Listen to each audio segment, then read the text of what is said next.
నూతన సంవత్సరం సందర్భంగా ప్రజలందరూ సుఖ సంతోషాలతో ఉండాలని, అల్లర్లకు దూరంగా ఉండాలని, చిన్న చిన్న గొడవల వల్ల కేసులు పెట్టుకుని కోర్టులు, పోలీస్ స్టేషన్ల చుట్టూ తిరగొద్దని కొమరోలు సబ్ ఇన్స్పెక్టర్ నాగరాజు ప్రజలను కోరారు. మార్కాపురం జిల్లా కొమరోలు మండల వ్యాప్తంగా అర్ధరాత్రి నూతన సంవత్సర వేడుకలు ఘనంగా నిర్వహించారు.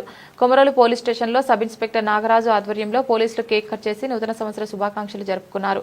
అదేవిధంగా కొమరోలు 4 రోడ్ల కూడలిలో శ్రీ చెన్నకేశవ జ్యువెలర్స్ యాజమానులు రంగా చంద్రశేఖర్ ఆధ్వర్యంలో ఏర్పాటు చేసిన కేక్ కార్యక్రమంలో విధుల్లో ఉన్న హెడ్ కానిస్టేబుల్ నారాయణ ఆధ్వర్యంలో పోలీసులు పాల్గొని యువతతో కలిసి కేక్ కట్ చేసి ఒకరికొకరు తినిపించుకుంటూ నూతన సంవత్సర శుభాకాంక్షలు తెలిపారు.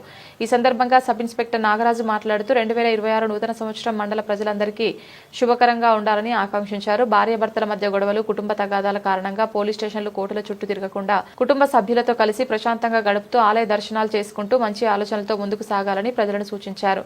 ఈ కార్యక్రమంలో కానిస్టేబుల్ రవి, కొండల్, రాజేష్ రెడ్డి, వీరభద్ర, శివరాం, నాసర్వల్పల్లి హోంగార్డ్ వెంకటేశ్వర్లు తదితరులు పాల్గొన్నారు.